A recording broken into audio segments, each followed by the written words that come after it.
Damn, man! Did you come here for a drink or to test the weight limit of the stool? You look so heavy. Officer Henry Callahan's voice cut through Teresa's place as he lifted his glass, then slowly tipped it over Marcus Dillard's head. Every drop of the drink poured over Marcus's head with deliberate contempt. The bar watched in stunned silence as it streamed down his face and soaked his collar. Yet, despite the humiliation, Marcus Dillard didn't move. Both his hands stayed flat on the bar, jaw set tight. Callahan set the empty glass down and laughed with his companions. What he didn't know was that this single act of arrogance would cost him everything. Before continuing, comment where in the world you are watching from and make sure to subscribe because tomorrow's story is one you can't miss. The bourbon was smooth. That was Marcus Dillard's first thought as he settled onto the bar stool at Teresa's place on that Friday evening in late October. He turned the glass slowly in his big hand, watching the amber liquid catch the warm light above the bar, and he smiled to himself. A quiet smile, the kind a man allows himself when something finally goes right. It had been a long time since something finally went right.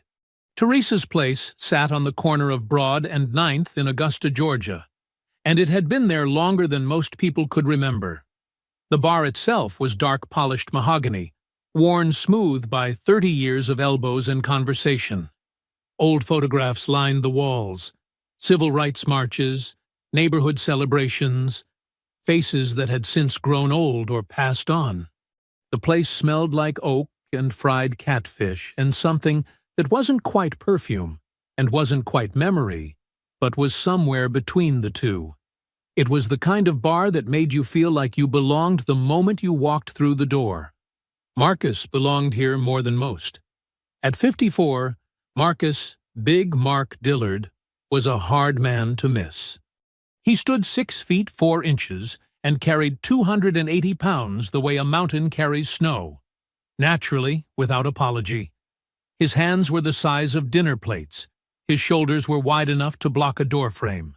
He had spent 11 years in the NFL as an offensive lineman, protecting quarterbacks for a living, and his body still remembered all of it. But his eyes were warm. That was what people noticed first.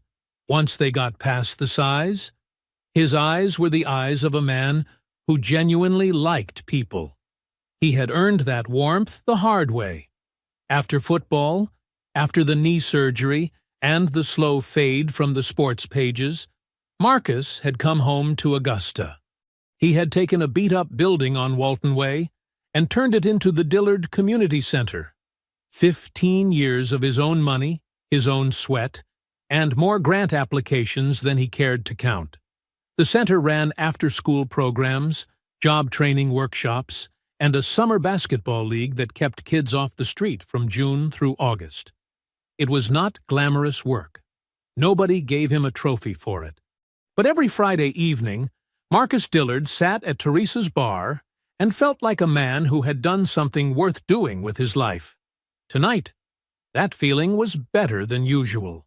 $200,000, Teresa Watkins said from behind the bar, shaking her head with a grin that creased her whole face. She was 61, small and sharp, with silver-streaked locks, and the kind of eyes that had seen everything twice. Boy, I remember when you were begging the city for 20. Don't remind me, Marcus said. You did it, though. She pointed at him. Don't forget that part. Walt Greer raised his glass from the next stool over. To Big Mark, he said, who apparently still has some moves left in him. Marcus laughed and shook his head. Walt was 68, white-haired, with a soft Carolina accent and a laugh that belonged on a front porch. He had been a schoolteacher for 35 years, and Marcus's best friend for 20 of them. They had met at a neighborhood zoning meeting, both there for the same reason, both too stubborn to leave when the meeting ran 4 hours long, and had been friends ever since. The grant comes through, and suddenly you're a comedian, Marcus told him. I was always a comedian. You just couldn't afford to laugh before. The bar hummed around them. A couple at a corner table shared a plate of wings. Two older men played dominoes near the window. A birthday party of young women laughed loudly in the back booth, someone holding up a phone to capture the moment. The television above the bar was showing a college football game with the sound low. It was, by every measure, a good night. Marcus was midway through a sentence about the new youth mentorship program he was planning when the front door opened. The noise that came in with the cold air was different from the noise already inside. Louder. Looser.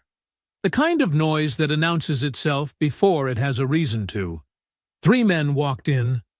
The 2 in back were younger, maybe early 30s, still in the kind of shape the police department required. But it was the man in front who owned the room the moment he entered it, or believed he did, which amounted to the same thing. Detective Henry Callahan. He was broad-shouldered and square-jawed, with the kind of face that had probably been handsome once, and now just looked hard. He was laughing at something one of the other men had said, and the laugh was too big for the room, too comfortable with itself.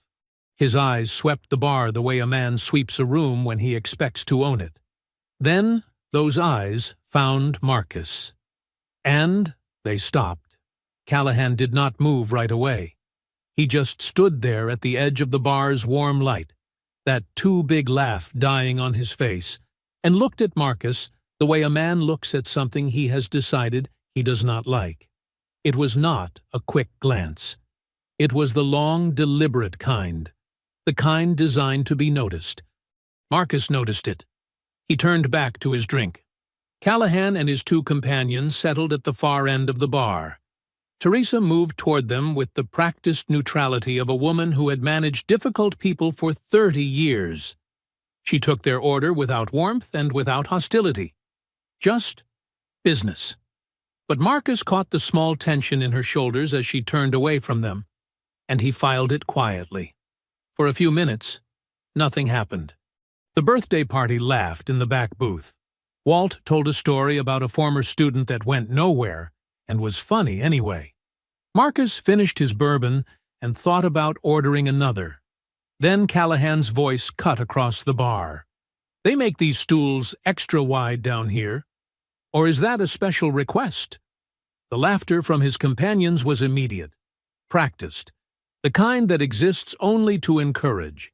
The bar went quiet in pieces, the domino players first, then the couple at the corner table, then Teresa, who stopped moving behind the bar entirely.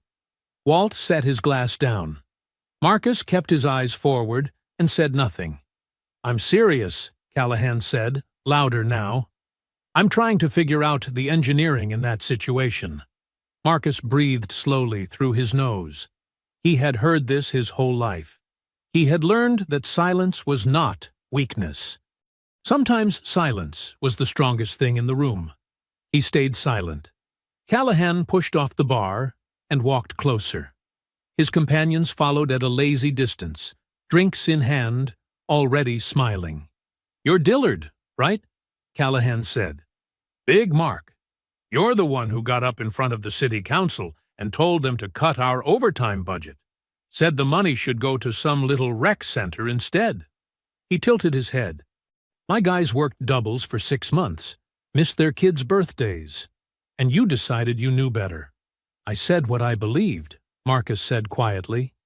He did not turn around. "Yeah." Callahan stepped closer. "That's what bothers me." Walt leaned forward. "Friend, I think you've had enough for one night." Callahan looked at him like something small that had made an unexpected noise. "Nobody asked you, old man." Then he picked up his glass and poured every last drop of whiskey directly over Marcus Dillard's head. The bar stopped breathing. Whiskey ran down Marcus's forehead, over his eyes, along his jaw. It soaked into his collar and darkened his shirt. A single drop hit the bar with a small, sharp sound that seemed enormous in the silence. Marcus did not move. He sat perfectly still, both hands flat on the bar, his jaw tight. He was choosing, consciously, deliberately, not to rise to it. He reached for a cocktail napkin and pressed it slowly to his face. "I'm going to ask you to step back," Marcus said. His voice was low and even. "Just step back." Callahan's smile curdled. Something in Marcus's composure, the refusal to explode, the quiet dignity of it, seemed to enrage him more than any outburst would have. "Ask me," Callahan said. "You don't ask me anything." And then he grabbed Marcus by the collar. Both hands, hard, yanking him half off the bar stool with the full force of a man who had never once been told no by anyone who mattered. Marcus caught the edge of the bar with one hand to keep from falling. Teresa shouted something. Walt was on his feet.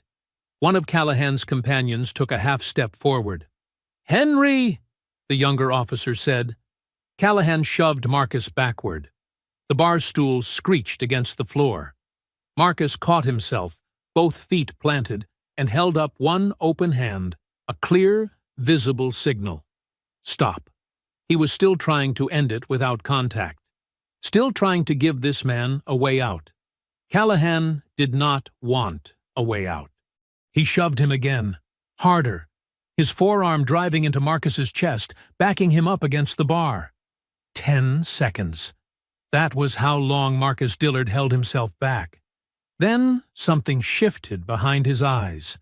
Not rage, exactly. Something quieter and more certain than rage. The decision of a man who had been patient long enough. He planted his feet. And with one short, controlled, open-palmed shove, straight from the shoulder, every pound of him behind it, he sent Henry Callahan stumbling backward off his footing and crashing hard to the floor. Glass shattered. The bar erupted. Callahan hit the floor hard. For a moment, he just lay there, blinking up at the ceiling of Teresa's place, with the stunned expression of a man whose body had received information his ego had not yet processed. His glass had shattered somewhere behind him. A bar stool was on its side. One of his companions had spilled his drink, catching himself mid-step. Then the bar erupted. Not in chaos, in applause. It started at the domino table and spread fast. The couple in the corner. The birthday party in the back booth. A man at the far end of the bar who Marcus had never met in his life stood up and clapped like he was at a football game. Teresa pressed both hands flat on the bar and exhaled so hard her shoulders dropped 2 inches. Walt Greer was on his feet, with his glass raised.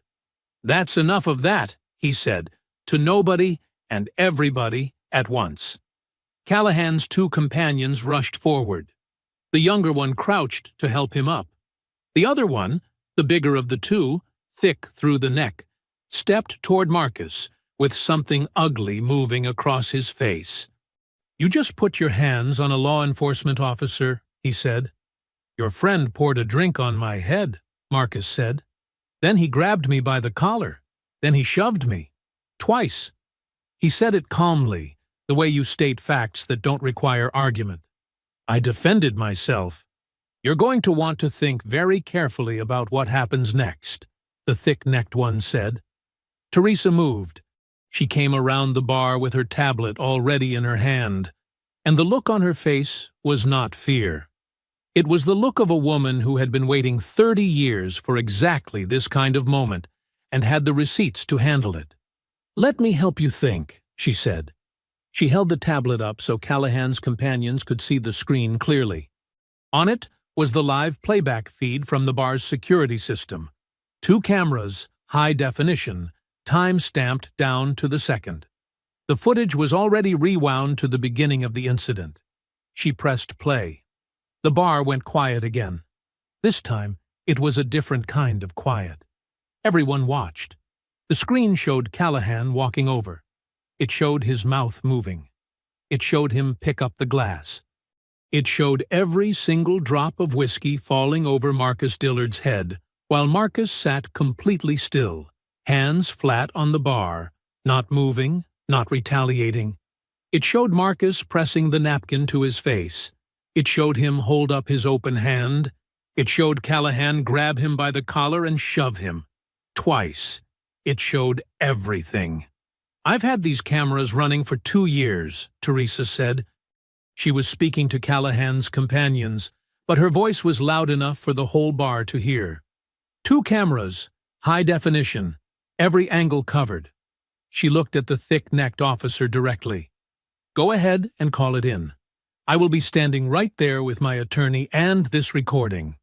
The thick-necked officer looked at the tablet, then at Teresa, then at Callahan, who had made it to his feet and was straightening his jacket with the careful movements of a man trying very hard to look like he had not just been knocked to the floor of a bar in front of 30 witnesses. Callahan's face was dark. His jaw was set. He looked at Marcus with something in his eyes that was colder and more deliberate than anger. Anger burns hot and quick. This was something that intended to last. But he said nothing. He picked up his jacket from the floor. He smoothed the front of his shirt. He looked once more at the tablet in Teresa's hand.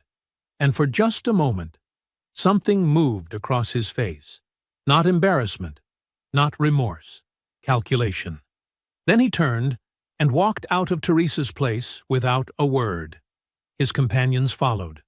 The door swung shut behind them, and the cold October air came in briefly, and then was gone. For a half-second, the bar held its breath. Then it exhaled all at once. Laughter, conversation, the resumption of the domino game, someone in the birthday party letting out a whoop that made 3 people jump. Teresa set down her tablet, reached for the good bourbon, and poured Marcus a fresh glass without being asked. "On the house," she said. Marcus accepted it. He was still damp. His collar was still dark with whiskey. But he was smiling, slowly, then fully, the deep rolling laugh of a man who had faced something ugly and watched it walk out the door on its own 2 feet. Walt sat back down and raised his glass. "Engineering problem solved," he said. Marcus laughed and shook his head. It felt finished, clean, like a storm that had threatened all evening and then simply passed. Marcus believed it was over. He had no way of knowing that Henry Callahan was already on his phone before he reached the parking lot. Marcus slept well that night. That was the thing that would stay with him later. How well he had slept. He had come home from Teresa's place just after 10, changed out of his whiskey-soaked shirt, eaten a bowl of leftover red beans and rice standing over the kitchen sink, and gone to bed feeling lighter than he had in months. The grant was real. The community center was safe. Even the ugliness at the bar had resolved itself cleanly, the way ugliness sometimes does when the truth is sitting right there on a tablet screen for everyone to see. He slept like a man with nothing chasing him. His phone started at 7:14 in the morning. The first buzz he ignored. The second he rolled toward. By the third he was sitting up in bed squinting at the screen, and when he saw Tyler's name he felt something shift in his chest. The particular alarm a parent carries for their child, regardless of the child's age. He answered on the 4th ring. "Dad." Tyler's voice was tight in a way Marcus recognized. His son was 24 years old and studying law at the University of Georgia, and he had inherited his father's composure along with his father's broad shoulders. When Tyler's voice got tight, it meant something was genuinely wrong. "You need to look at your phone. Right now." "I'm looking at my phone. I'm talking to you on my phone." "Pull up Facebook. Pull up Twitter. Pull up anything." A pause. "They beat us to it, Dad." Marcus put Tyler on speaker and opened Facebook. The Augusta Police Union's statement was already everywhere. Posted at 6 a.m., which meant someone had been working on it since last night. The language was careful and deliberate, and made Marcus's stomach turn. It described an unprovoked attack on a decorated law enforcement officer by a large, aggressive individual at a local establishment. It mentioned that the officer had been off duty, attending a private celebration. It used the word aggressive 3 times in 4 sentences. It did not mention a drink. It did not mention a collar. It did not mention 2 shoves. Then Marcus saw the image. Someone had taken a still frame from Teresa's security footage. He could tell by the angle, the timestamp stripped from the corner, and cropped it down to a single moment. Just one. Marcus's open palm connecting with Callahan's chest. Nothing before it. Nothing after. Just a large black man with his hand on a white police officer, isolated from every single second of context that explained why. The image was already attached to the union statement. It was already spreading. "Dad," Tyler again. "It's not just local." Marcus looked. 3 national conservative media websites had picked it up within the hour. The headlines were variations of the same thing. Ex-NFL player attacks decorated cop at Augusta bar. One of them had already generated 400 comments. He scrolled 3 comments deep and stopped scrolling. He set the phone face down on the nightstand and sat on the edge of his bed in the gray morning light. His hands were resting on his knees. He looked at them, those big, familiar hands, and thought about how a single image could take something true and turn it into something that looked true in the opposite direction. That was the craft of it. That was what made it so effective. They had not lied, exactly. The image was real. The moment had happened. They had just removed everything that gave it meaning.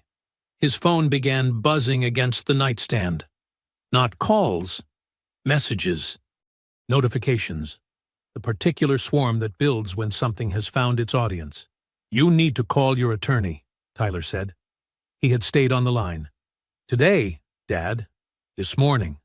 Not Monday morning." "I know. And I'm coming up." "You don't need to. I'm already in the car." Marcus picked the phone back up. He looked at the image one more time. Callahan's people had moved fast, and they had moved smart. And somewhere under the anger that was building in his chest, Marcus recognized, with the cool assessment of a man who had spent a decade reading defensive formations, that this had been the plan all along. The complaint at the bar had not been about humiliation. It had been about setup. The drink, the shove, the cropped image, the 6 a.m. statement. Henry Callahan had walked out of Teresa's place last night calculating every step of this. Marcus stood up. He dressed slowly and deliberately, the way he always had before a game. Not rushing, not panicking, thinking about what came next. Then he sat down at his kitchen table and dialed his attorney. Tyler was already on his way. The attorney's name was Bernard Cole. He was 60 years old, thin, with reading glasses he was always either putting on or taking off, and the kind of measured calm that came not from being unworried, but from having learned long ago that panic was expensive. He had been practicing law in Augusta for 32 years. Marcus had known him for 15 of them.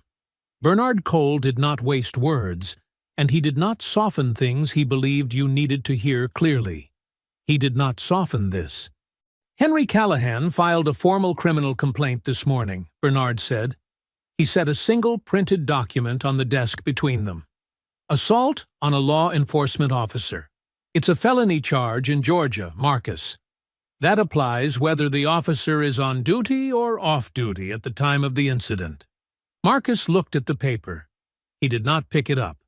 Tyler, sitting beside his father, leaned forward with his elbows on his knees. "He grabbed my father first. He shoved him twice.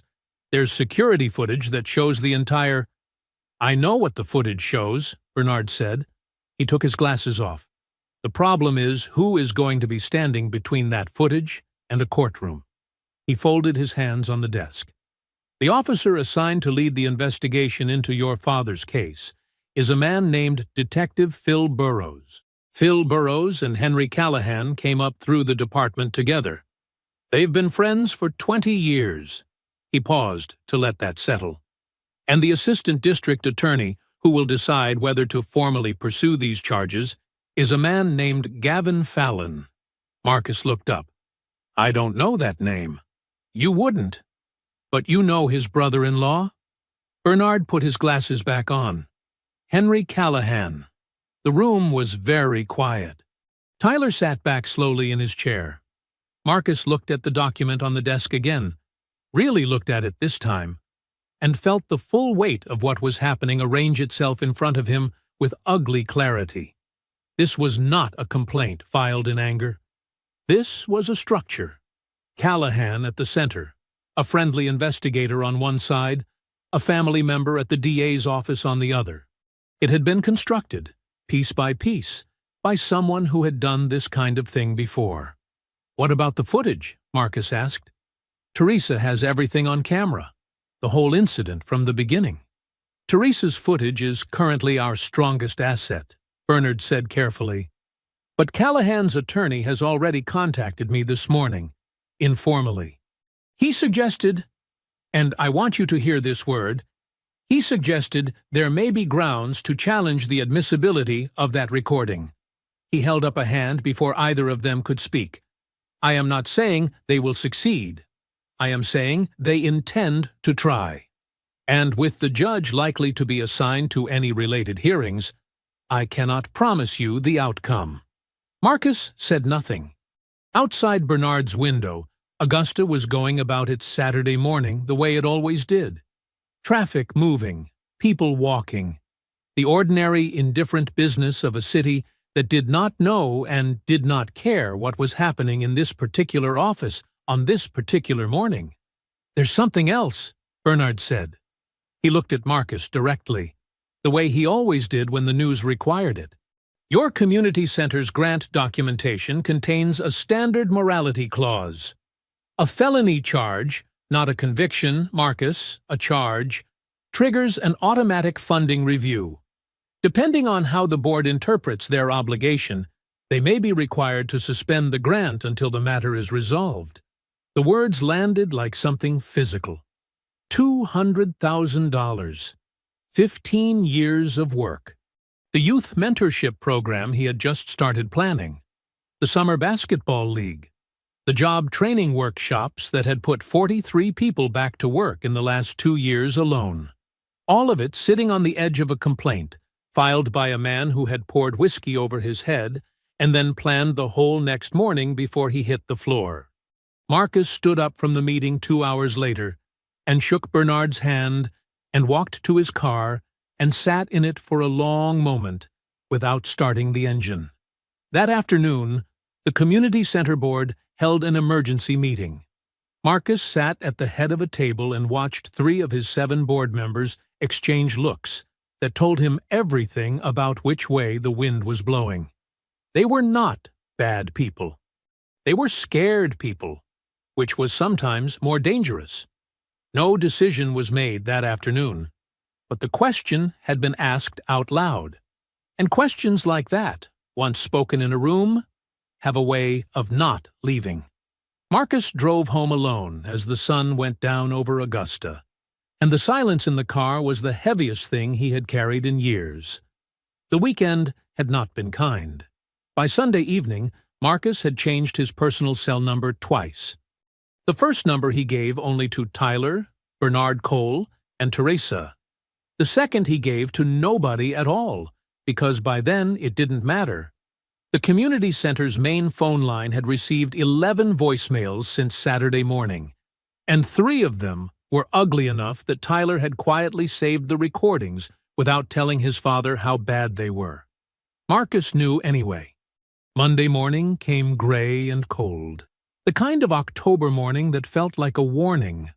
Marcus and Tyler sat across from Bernard Cole in the same chairs they had occupied 2 days before. But the room felt different now, smaller. The documents on Bernard's desk had multiplied. Bernard did not waste time.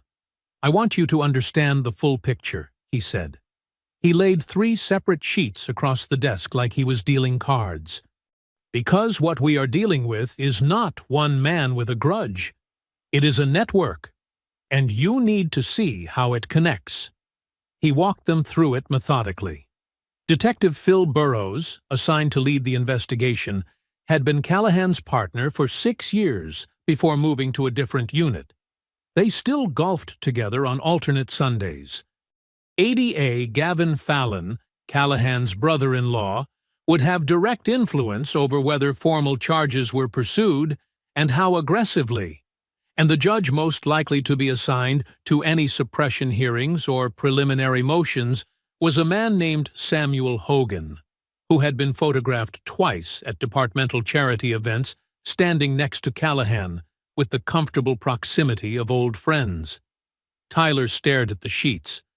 So the man investigating it, the man deciding whether to prosecute it, and the man who would rule on the evidence, they all have a relationship with Callahan. That is an accurate summary, Bernard said. That's not a justice system, Tyler said. That's a circle. Bernard looked at him over his glasses. Welcome to Augusta, son. Marcus had been quiet through all of it. He was looking at the papers on the desk, but his eyes had the distant focus of a man running calculations in his head. He had spent 11 years in professional football studying systems, how they were built, where they were strong, where the gaps were. What Bernard was describing was a system, tight, layered, and designed specifically to protect one of its own. How many times has he done this? Marcus asked. Bernard paused.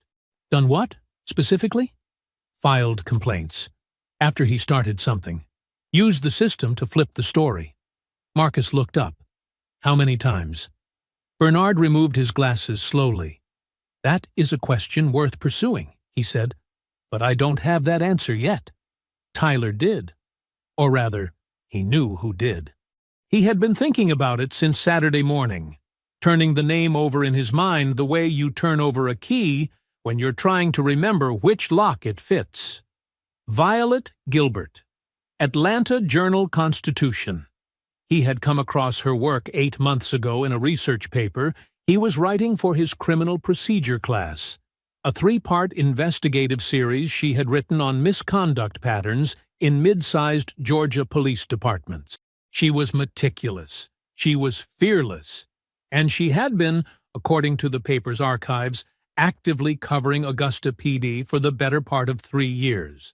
If anyone had already been pulling on Callahan's thread, it was her. After the meeting, Marcus and Tyler sat in the car in Bernard's parking lot. Marcus was looking straight ahead through the windshield at nothing in particular. A woman walked past on the sidewalk pushing a stroller. A delivery truck rumbled by. The ordinary world, doing its ordinary things, completely indifferent. I want to reach out to a journalist, Tyler said. Marcus turned to look at him. Her name is Violet Gilbert. She writes for the AJC. She's been covering misconduct in this department for years, Dad. If Callahan has done this before, she may already have the documentation. And if she doesn't, she'll know how to find it.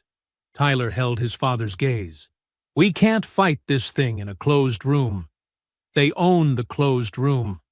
We need to bring it outside. Marcus was quiet for a long moment. He thought about the cropped image, the 6 a.m. Union statement, the 3 connected men sitting between him and anything resembling a fair process. He thought about his community center and the kids who showed up every afternoon expecting the lights to be on. Then he nodded slowly. Do what you need to do, he said, but do it right. Tyler pulled out his phone before they reached the end of the block. Teresa called on Wednesday morning at 8:45. Marcus was at the community center, sitting at his desk going through the grant suspension paperwork Bernard had forwarded the night before, when his phone lit up with her name. He answered expecting her voice to be the steady, grounded thing it always was. Instead, she sounded like a woman standing on uncertain ground, testing each word before she put her weight on it. They filed something, she said. My attorney just called me. Callahan's people filed a legal motion. They want my security footage thrown out. Marcus set the paperwork down. On what grounds? He asked. Signage. Teresa said the word like it tasted bad. They're saying I didn't have proper notification signs posted, the kind that tell customers they're being recorded. Apparently, there's a specific requirement under Georgia law about how visible those signs have to be, what size, where they have to be mounted. She paused. My attorney says the sign I have is real and it's posted, but it might be in the wrong position. Too high up, too close to the door. Something about the exact wording. Another pause, longer this time. Marcus, if they get that footage thrown out. I know, he said. That footage is the whole truth. Everything that happened, in order, the way it happened. Without it, it's your word against his. And his word comes with a badge and a brother-in-law at the DA's office. He already knew that, too. What made it worse, what made Marcus's jaw tighten as he sat in his office surrounded by photographs of children he had coached and mentored for 15 years, was the precision of it. Callahan's attorney had not gone looking for a big dramatic reason to suppress the footage. He had gone looking for a small, technical, bureaucratic one. A sign in the wrong position. A font that was 2 points too small. The kind of paperwork violation that had nothing to do with truth or justice or what actually happened in that bar, but that a sympathetic judge could use as a perfectly legal tool to erase the one piece of evidence that told the whole story. It was elegant in its way, and it was infuriating. When is the hearing? Marcus asked. Friday. Teresa's voice tightened. They got it fast-tracked, Marcus. My attorney says the judge assigned is Samuel Hogan. Marcus closed his eyes for exactly 2 seconds. Samuel Hogan. Bernard had mentioned that name on Monday. Charity events, old friends, the comfortable proximity of men who took care of each other. I'm going to fight it, Teresa said. My attorney is already pulling photographs of the sign from every angle. We're going to argue the placement was compliant. But Marcus, she stopped. I've been running this bar for 30 years. I have never once had a legal challenge filed against me this fast, by this many people, with this much organization behind it. This is not a coincidence. No, Marcus said, it isn't. After he hung up, he sat very still for a moment. Then he called Tyler. Tyler listened without interrupting, which was how Marcus knew his son understood the severity. When Marcus finished, Tyler was quiet for 3 seconds. They're trying to erase the tape before arraignment, Tyler said. If they get it excluded before charges are formally filed, it poisons the well. Even if we try to introduce it later, Hogan has already ruled on it. It's gone. That's what it looks like. Then we need something else, Tyler said. We can't put everything on Teresa's footage anymore. We need to move faster. His voice shifted. That particular register Marcus recognized as his son, thinking out loud, sorting through options with the quick, deliberate mind that had earned him a place in one of the state's best law programs. I'm reaching out to Violet Gilbert today. Not tomorrow. Today. If Callahan has a pattern of this, she may already have documentation we can use publicly, even if we can't use it in court yet. The hearing is Friday, Marcus said. I know, but a courtroom isn't the only room that matters here, Dad. If this goes public the right way before Friday, it changes the pressure on everyone involved. Even Hogan. Marcus looked up at the wall of his office. A photograph of last summer's basketball league. 32 kids in matching jerseys, squinting into the sun. He had hung that photo himself with a level and a pencil mark, the way his own father had taught him to hang things. Straight, careful, built to last. Make the call, Marcus said. Tyler was already dialing. Thursday morning arrived cold and still. Marcus was at home, at the kitchen table, working through a second cup of coffee, and the notes Bernard had sent over about Friday's suppression hearing when his phone rang at 8:20. He saw Walt's name and picked up immediately. Walt! There was a pause before Walt spoke, a pause that was half a second too long.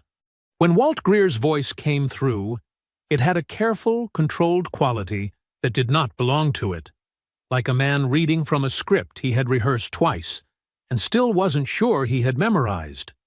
"Mark," he said, "I need to tell you something. About last night." Marcus set his coffee down. Walt told it slowly. 2 detectives had come to his house Wednesday evening, just after 7. He had not been expecting anyone. They knocked with the easy authority of people who were accustomed to doors opening for them, and when Walt let them in, they settled into his living room chairs like they had been there before. They introduced themselves as detectives from the Augusta PD. They said they were conducting a routine witness canvass related to the incident at Teresa's place. Standard procedure. Nothing to be concerned about. For the first 20 minutes, it was exactly what they said it was. They asked Walt what he had seen. He told them. They took notes. They were polite. Then one of them mentioned the house. Casually. The way you mention the weather. He noted it was a nice place, well maintained. Said he remembered a property tax dispute that the city had opened against the estate a few years back. Walt's wife, Mara, had passed 3 years ago. The estate matter had been complicated, and at one point there had been a minor outstanding dispute with the city over an assessed value discrepancy. It had been resolved, or Walt had believed it was resolved. He had a letter somewhere confirming it. The detective said he wasn't sure it had been fully closed out. Said sometimes these things stayed open in the system longer than people realized. Said it might be worth checking into. Then they thanked Walt for his time, shook his hand, and left. They were in his house for an hour and 10 minutes. They never raised their voices, Walt said. They never made a single direct threat. They were perfectly polite the entire time. He stopped. But Mark, I know what that was. I am 68 years old, and I taught high school civics for 35 years, and I know exactly what that was. Marcus's hand had tightened around the phone somewhere in the middle of Walt's story. He had not noticed until now. "Did they give you their names?" he asked. "They gave me cards." Walt read them out. Marcus wrote both names on the corner of Bernard's notes. "Walt, I need you to listen to me." What they did, going to a witness's home and referencing unresolved financial liability with the city, that is not a routine canvass. That is pressure. And pressure applied to a witness in an active case is a federal matter. Marcus kept his voice level. "You didn't do anything wrong. You let them in. You told the truth. And you are going to be fine. But I need you to tell Tyler everything you just told me. Every detail. In order. Okay?" Walt was quiet for a moment. "I still want to testify, Mark. I want you to know that. I'm not saying I'm walking away." Another pause. "I'm just scared. I didn't expect to be scared, and I am." "That's an honest thing to say," Marcus told him. "And it matters that you said it." After he hung up, Marcus called Tyler before he had set the phone down. Tyler listened to the full account without a word. When Marcus finished, the silence on the line lasted exactly 4 seconds. Marcus counted them. And then Tyler said, with the flat precision of someone filing information into a specific mental folder, "That's witness intimidation. Federal statute. I need Walt to write down everything while it's still fresh. Times, names, the exact language they used about the estate. All of it." He called Walt immediately after. Walt talked for 40 minutes. Tyler typed while he listened. That afternoon, Tyler assembled everything into a single document. The 2 detectives' names, the timeline, Walt's verbatim account of the estate comments, and the case context that made the visit's purpose unmistakable. He attached it to an email addressed to Violet Gilbert, marked it urgent, and hit send. Her reply came in 11 minutes. 3 words. "I'm coming down." Violet Gilbert was not what Marcus had pictured. He had imagined someone loud, maybe. Someone who carried their ambition visibly the way some journalists did, like a press badge worn on the outside of their personality. Instead, The woman who walked into the coffee shop on Broad Street Friday morning was compact and quiet, with quick, observant eyes and the unhurried manner of someone who had learned that the most important information rarely announces itself. She shook Marcus's hand first, then Tyler's. She set a worn leather notebook on the table beside her coffee and did not open it immediately. "Tell me about Henry Callahan," she said. So they did. 2 blocks away, in the Augusta courthouse, Teresa Watkins sat beside her attorney, while Samuel Hogan presided over the suppression hearing with the practiced efficiency of a man who had already decided his conclusion and was moving through the procedural requirements to get there. Teresa had described the hearing to Marcus in a text. Hogan barely looked at our photographs, kept checking his watch. The ruling would come later. For now, the footage existed in legal suspension, neither safe nor gone.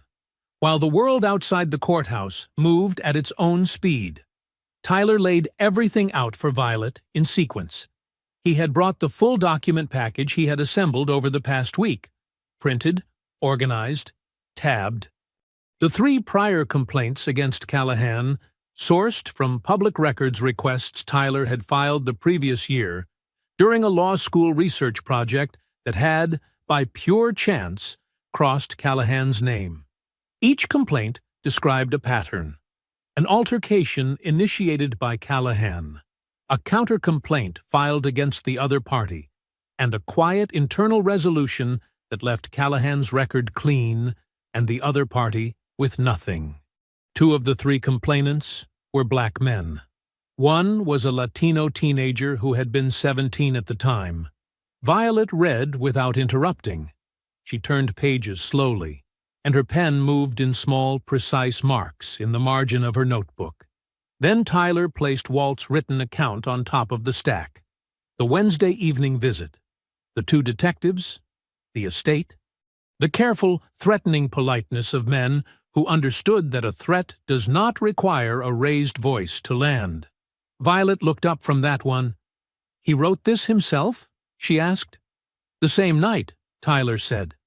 "While it was fresh." She looked at it again. Then she closed her notebook, folded her hands on top of it, and looked at Marcus directly.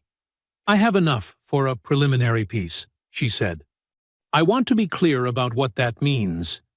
It will document the prior complaints, the connections between Callahan and the investigating officer and the ADA and the witness contact.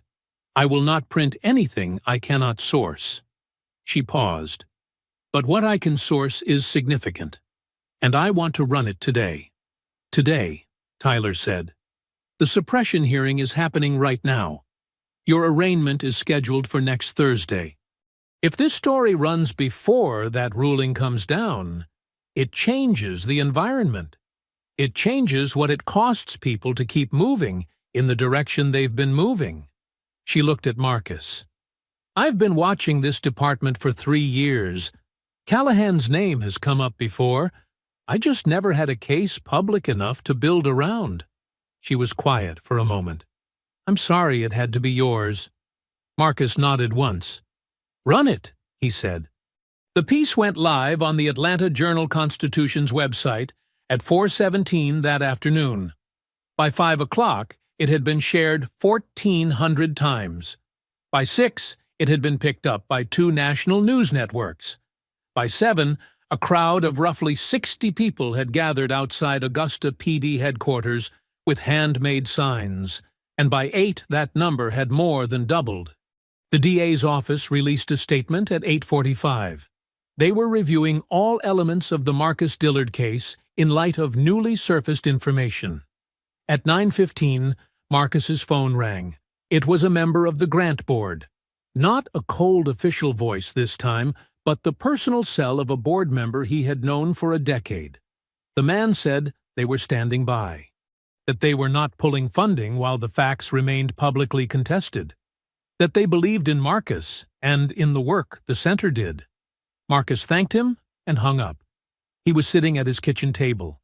Tyler was across from him, laptop open, watching the story spread across the internet in real time. The house was quiet except for the sound of the television in the other room, where the Augusta PD headquarters was visible on the local news, the crowd outside it growing. Marcus exhaled slowly, a long, full breath, the kind he had not allowed himself in a week. He looked at his son. "Maybe," he said carefully. "It turns out okay." Tyler looked up from the screen and almost smiled. Almost. The weekend had felt like a held breath. After the article, after the protests outside the precinct, after the DA's statement and the board members' call and Tyler's quiet, almost smile across the kitchen table, Marcus had spent Saturday and Sunday in a state of cautious stillness. Not hope, exactly. Something more careful than hope. The feeling of a man watching a dangerous thing from a safe distance, not yet certain it couldn't reach him. Monday morning answered that question. Bernard Cole called at 8 o'clock. Marcus was already up, already dressed, already at the kitchen table with his coffee. He answered on the first ring. "Judge Hogan ruled Friday afternoon," Bernard said. "I wanted to wait until I had the full written order before I called you." A pause that carried its full weight. "The footage is inadmissible." The signage violation held. Marcus set his coffee mug down carefully. "Teresa's sign was 11 inches too high on the wall," Bernard continued. "That was the finding. 11 inches. His voice carried something underneath the professional calm.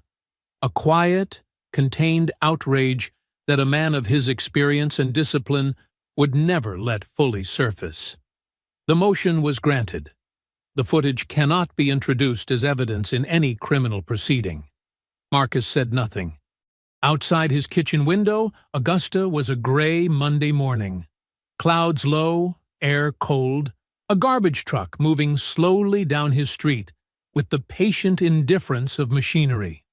"There's more," Bernard said. There always was. The DA's office had made its decision.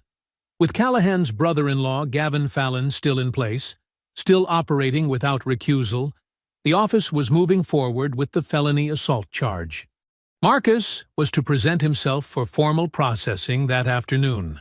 Arraignment was scheduled for Thursday morning. Marcus processed himself at 2 o'clock. It took 45 minutes.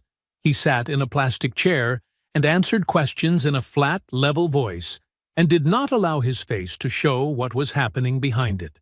They took his photograph, standing, facing forward, the small height marker on the wall behind him. The flash was brief and impersonal. By 5 o'clock, that photograph was on every local television news broadcast in Augusta. Ex-NFL player arraigned on felony assault charge following altercation with law enforcement officer. Tyler watched it from the community center, where he had been working with Marcus all afternoon.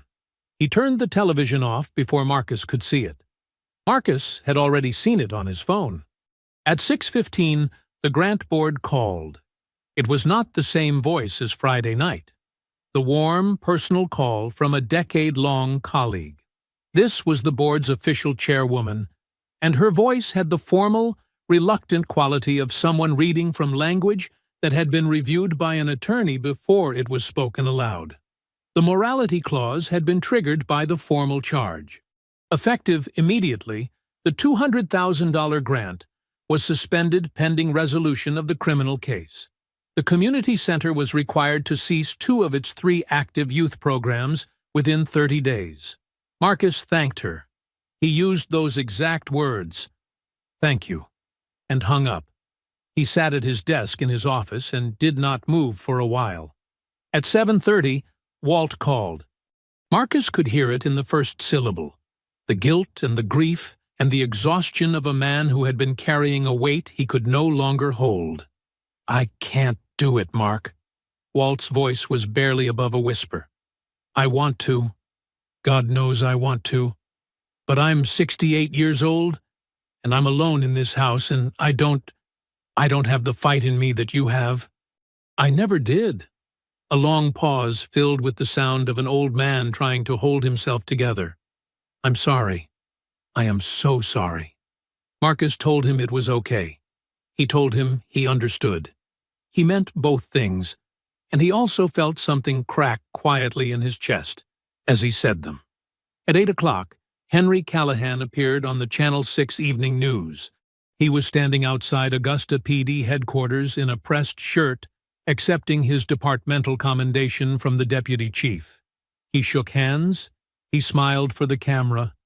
That same confident, unbothered smile of a man for whom the system had never once failed to perform exactly as expected.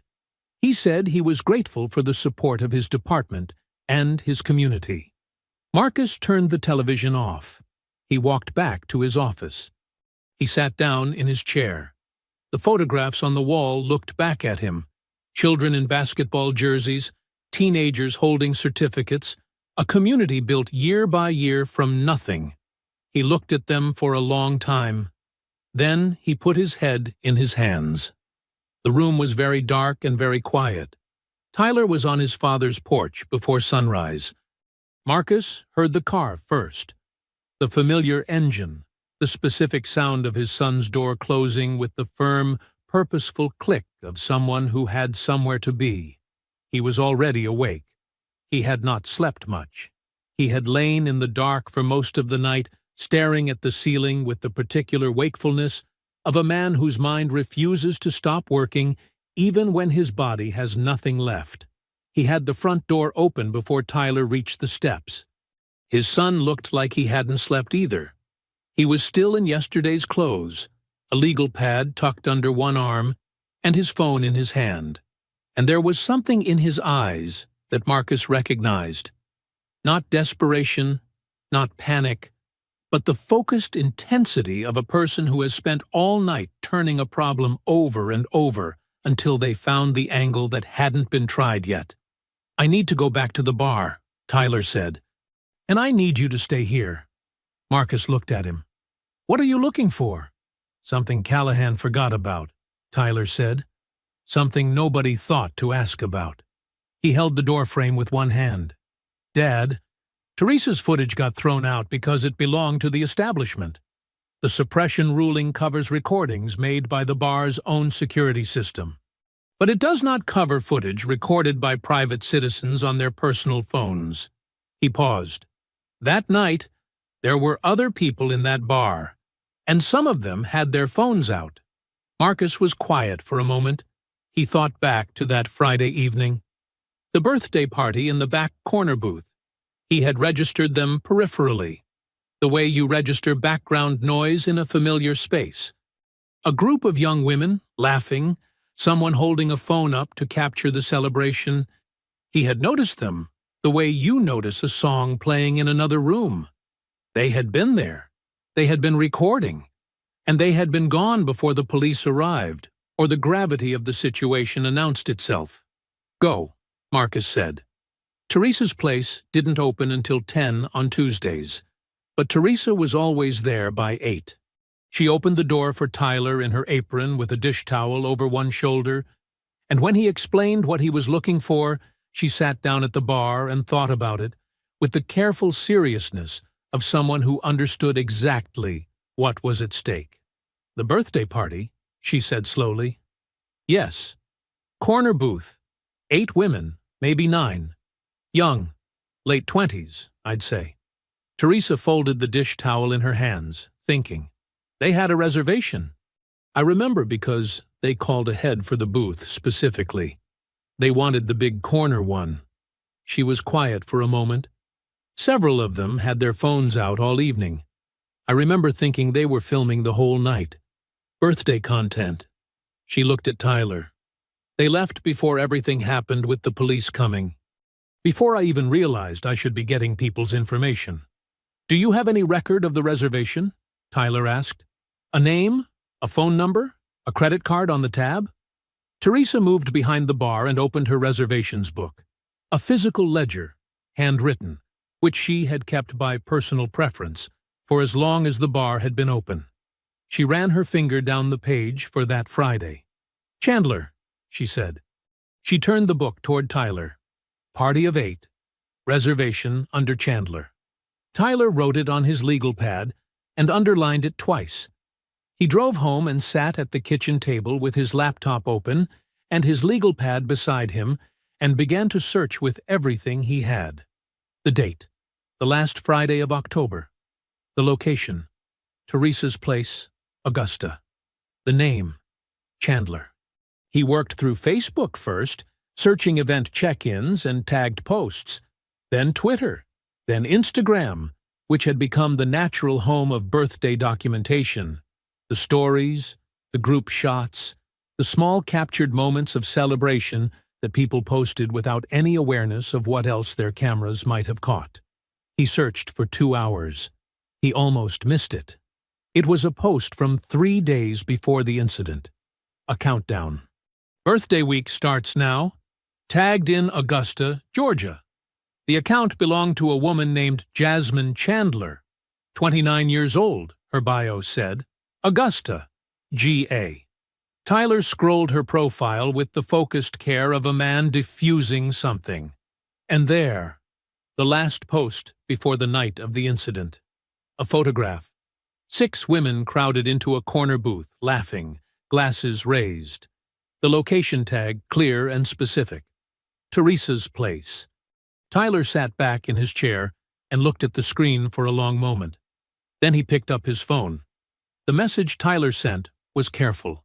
He had written it 3 times before he sent it, sitting at his kitchen table with the early morning light coming through the window, choosing each word the way you choose footing on uncertain ground. He introduced himself by name. He explained who his father was.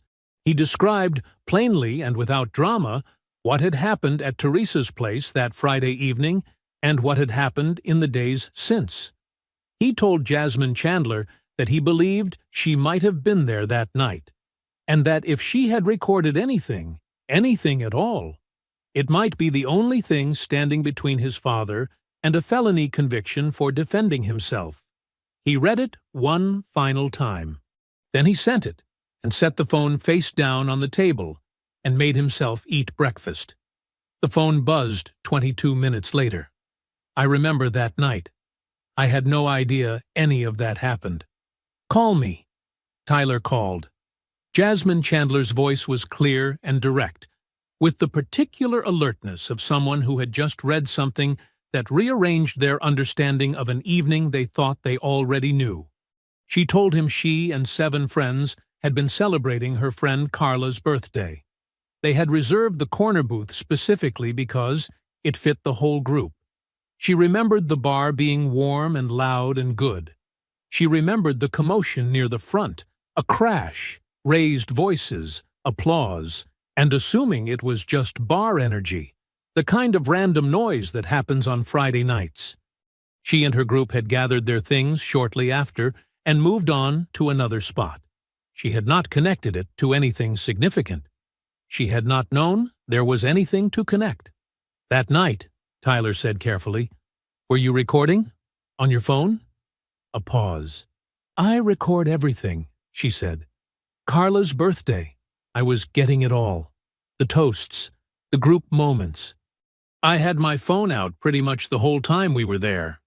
Another pause, shorter.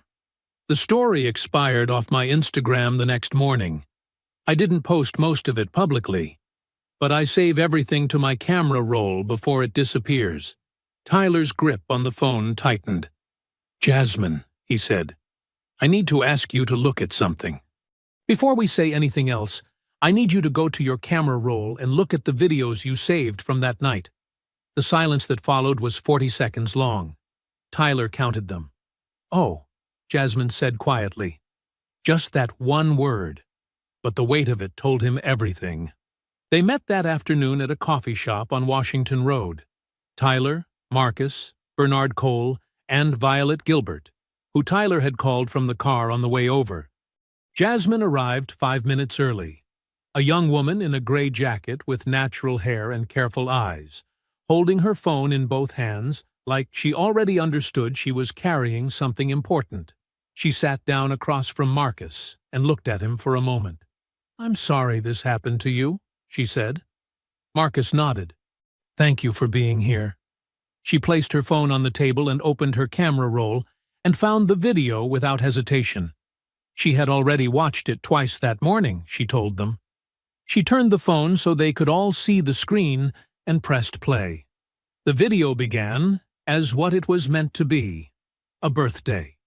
Jasmine's friends crowded into the corner booth, laughing, someone raising a glass, the warm amber light of Teresa's place, surrounding everything. In the background, clearly visible over the shoulder of the woman nearest the camera, was the bar. Marcus was on his bar stool. You could see him clearly. Then Callahan walked into the frame. Everything followed in sequence. The approach. The words, not audible but visible in posture and proximity, and the shifting of the bar's attention. The glass rising. The pour. 10 full, uninterrupted seconds of Marcus sitting completely still, hands flat on the bar, not moving. The napkin.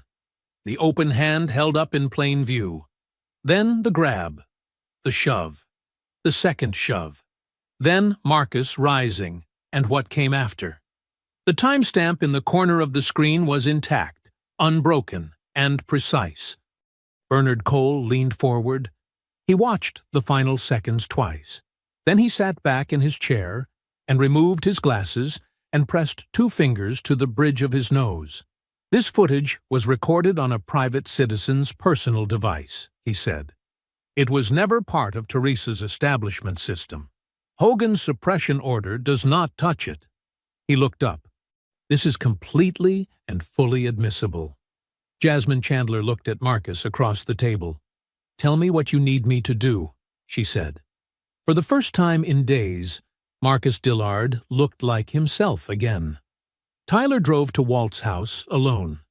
It was Wednesday evening, the sky going dark early the way it did in late October, the streetlights on Whitfield Avenue clicking on one by one as he turned onto Walt's block. He had not called ahead.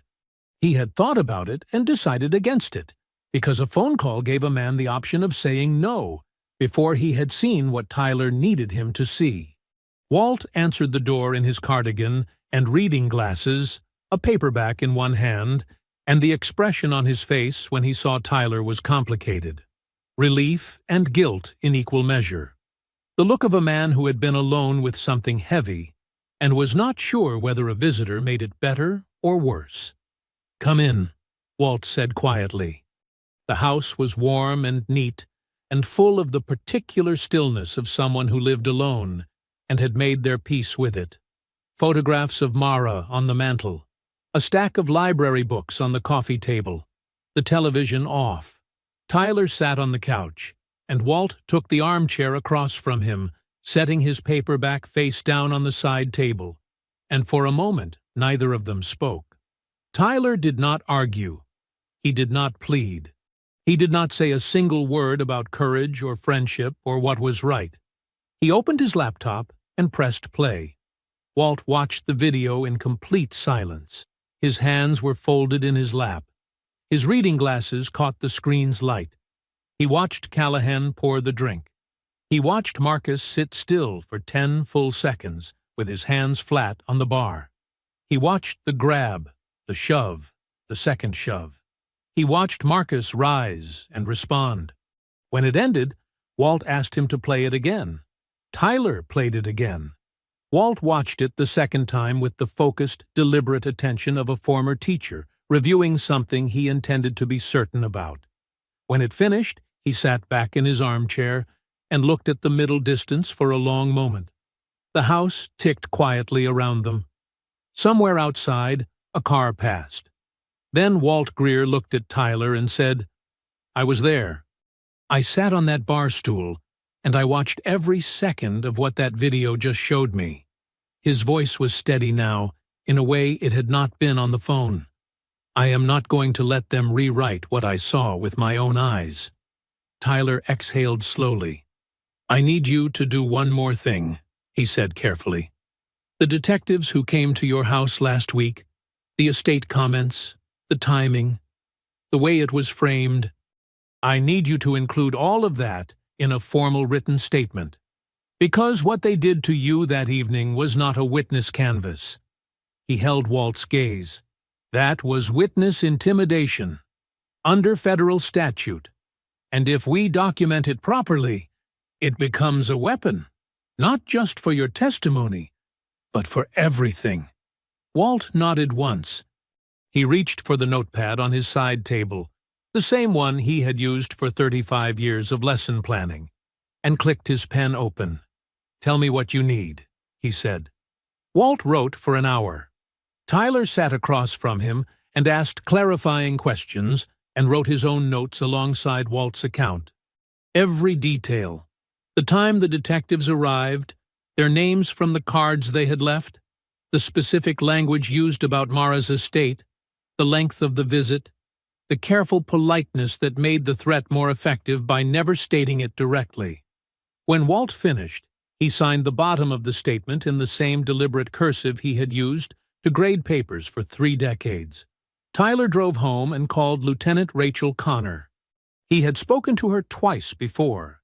Brief, careful conversations conducted at her instigation, always on her personal cell. She was Internal Affairs, 2 years into a file on Callahan that the department's administrative structure had blocked at every turn. She had been waiting for a case that was too public to bury. Tonight, Tyler gave her everything. Jasmine's footage, Walt's formal statement, the documented timeline of the suppression motion, and the names of the 2 detectives who had sat in Walt's living room and mentioned a dead woman's estate. Connor listened without interrupting. When Tyler finished, she said, "I'm filing tonight. Augusta PD and the FBI Civil Rights Division simultaneously. The federal filing takes the case out of local hands immediately." She filed at 11:47 that night. By morning, Gavin Fallon, Callahan's brother-in-law, the ADA who had been steering the prosecution, had recused himself from Marcus's case without a public statement, his name quietly removed from the court filing before most of Augusta had finished their first cup of coffee. In Washington, Congressman Reginald Booth watched the developments scroll across his phone's newsfeed and reached for his desk phone. His press secretary answered on the second ring. Marcus dressed carefully that Thursday morning. He stood at his closet in the gray pre-dawn quiet and chose a navy suit he had bought for his son's law school orientation. The one Tyler had told him made him look like someone who had already won. He knotted his tie twice until it sat exactly right. He polished his shoes at the kitchen table with the methodical patience of a man who understood that how you carried yourself into a room was its own kind of statement. Tyler arrived at 7. He looked at his father in the doorway and said nothing for a moment. Then he said, "Let's go." They drove to the courthouse mostly in silence. The radio stayed off. Augusta moved past the windows in the early morning light. Gas stations opening, school buses pulling out, the ordinary machinery of a Thursday running its course without any awareness of what it contained. Then Tyler turned onto Green Street, and Marcus saw them. 300 people. They lined both sides of the courthouse steps and spilled onto the sidewalk and into the street. Some held signs. Some held nothing but themselves, standing shoulder to shoulder in the cold morning air. Neighbors, parents, former players Marcus had coached in youth leagues 15 years ago, teachers from the schools his center partnered with, strangers who had read Violet Gilbert's article and driven in from Atlanta and Columbia and Savannah because something in them required being present for this.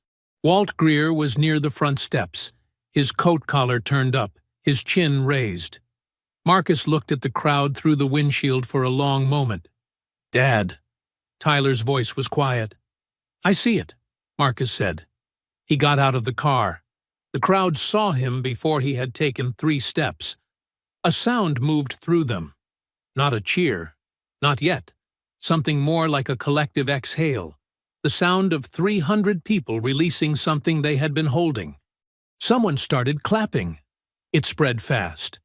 Marcus walked through it with his head up, acknowledging faces as he passed, touching a shoulder here, accepting a handshake there, moving toward the courthouse doors with the measured dignity of a man who had dressed for exactly this moment. Inside, the courtroom was already full. Marcus sat beside Bernard Cole at the defense table. The prosecution table, usually occupied by Gavin Fallon, held a woman Marcus did not recognize, the newly assigned DA, brought in after Fallon's recusal. Her name was Angela Marsh, and she had been handed this case 48 hours ago with a full evidence package, a federal inquiry active in parallel, and Jasmine Chandler's footage already submitted to the court record by Bernard Cole the previous afternoon. She had reviewed it the same night she received it.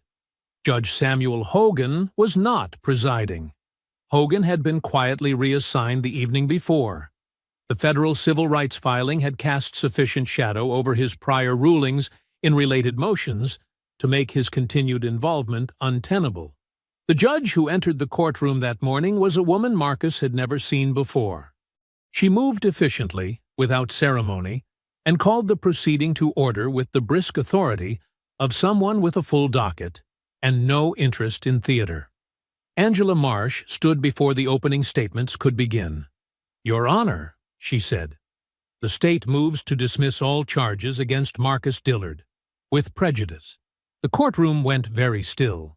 The state has reviewed newly submitted video evidence from an independent private source, corroborated by a signed eyewitness statement, that establishes clearly and unambiguously that Mr. Dillard acted in self-defense following physical aggression initiated by the complaining party. She set the document on the bench. The state finds no basis on which to proceed. The judge reviewed the motion for 90 seconds. "Motion granted," she said. "All charges against Marcus Dillard are hereby dismissed with prejudice. Mr. Dillard, you are free to go." 4 words. You are free to go. Marcus sat completely still for exactly 1 breath. Bernard put a hand on his arm. Then Marcus stood, buttoned his jacket, and walked out of that courtroom with his head exactly as high as it had been when he walked in. Tyler was waiting at the bottom of the courthouse steps. He had come outside to be there for this specific moment, and when Marcus pushed through the doors into the October sunlight, the crowd erupted. Fully, completely. The sound of 300 people releasing everything they had been carrying all week. Marcus walked down the steps, and his son met him at the bottom, and they held each other the way fathers and sons hold each other when something almost took one of them and didn't. The cameras caught all of it. Then, at the edge of the crowd, Lieutenant Rachel Connor appeared. Beside her stood 2 federal officers in dark jackets. Between them, having arrived at the courthouse expecting to watch Marcus arraigned, stood Henry Callahan. Connor met Marcus's eyes across the crowd. She gave him one small nod. Then she turned to Callahan, and the cuffs went on. The crowd saw it happen. The silence lasted exactly 1 second. Then they roared. The charges came down that afternoon like a hammer. Racially motivated assault with a federal hate crime enhancement, misconduct in the office, conspiracy to obstruct justice. 3 counts, each one a brick in a wall that Henry Callahan had spent 20 years building around himself, now stacked against him instead. His attorney released a statement by noon that said very little and convinced nobody. The police union, which had published its passionate defense of Callahan 9 days ago with the confidence of an organization that had never once been held accountable for being wrong, posted a 4-line retraction on its website at 2 in the afternoon and hoped nobody would notice the difference in the font. Everybody noticed. At 3 o'clock, Augusta's police chief stood in front of cameras in the department's main briefing room. He was a careful man by nature, someone who chose his public words the way a surgeon chose instruments, and today he chose them with the particular precision of a person who understood that the FBI was watching. He announced that Detective Henry Callahan's departmental commendation, presented on camera just 3 days prior, was formally and permanently revoked. He announced that 2 officers who had accompanied Callahan to Teresa's place that Friday evening were suspended with pay pending their own conduct investigations. He said the department was committed to accountability. He did not say Callahan's name more than once. At 4:15, the grant board convened an emergency conference call. Several of its members had watched the dismissal hearing live on their phones from their offices. The chairwoman, who had delivered the suspension notice in her careful attorney-reviewed language just days before, now spoke in her own voice without a script. The $200,000 was reinstated, effective immediately. The suspended youth programs would resume. The community center's funding was restored in full. Tyler, sitting at his father's kitchen table with his laptop open, was still reading the board's confirmation email when his phone rang. An Atlanta area code he didn't recognize. He answered. It was the director of a philanthropic foundation that had been following Violet Gilbert's coverage since the first article ran. They had been watching the case develop and had held an emergency board vote of their own that morning. They wanted to make a matching donation to the Dillard Community Center. $100,000. Tyler sat very still for a moment. Then he said, professionally and calmly, "Yes, we accept. Thank you." He hung up and called Violet Gilbert immediately. Her full investigative piece, 4,000 words, fully sourced, documenting the complete pattern of Callahan's misconduct across 7 years, the buried complaints, the intimidation of witnesses, the family connection to the ADA's office, and the deliberate campaign to reframe a black man's act of self-defense as a criminal assault, went live in the Atlanta Journal-Constitution at 5 o'clock. By 6, it had been shared 40,000 times. By 7, it was on the front page of the paper's national edition. By 8, 3 television networks had requested Violet for morning show appearances. A second foundation called Tyler at 8:30. Another 100,000. Teresa's place filled up that evening the way it only filled up for things that mattered. People came without being invited because they knew, the way communities know things, that this was the place to be. Walt Greer arrived early and claimed the same bar stool he always claimed, and sat in it with the straight back of a man who had found something he had briefly lost. Lieutenant Rachel Connor came in at 7, off duty, in her own clothes, and sat at the far end of the bar and accepted one drink from Teresa without ceremony. Jasmine Chandler came with 3 of the women from Carla's birthday party. Violet Gilbert arrived with her notebook in her bag and left it there all evening. Congressman Booth sent word that he would be in Augusta the following week. Bernard Cole stayed for 2 hours, which was 2 hours longer than he usually stayed anywhere that wasn't a courtroom. The community center now had $340,000. At 9 o'clock, Teresa reached beneath the bar and brought out the good bourbon. The bottle she kept for moments she decided were worth the bottle. She poured a glass and set it in front of Marcus without a word. The bar went quiet. Not the nervous quiet of that Friday night 10 days ago when a man had poured a drink over another man's head and the room had held its breath, waiting to see what the world would do about it. This was a different quiet. The warm, full quiet of people who had gathered around something that had come out right. Marcus looked at the glass. He picked it up slowly and turned to face the room. Every face in it, Walt and Tyler and Teresa and Connor and Jasmine and Violet, and people whose names he didn't know, but whose presence he felt like something solid at his back.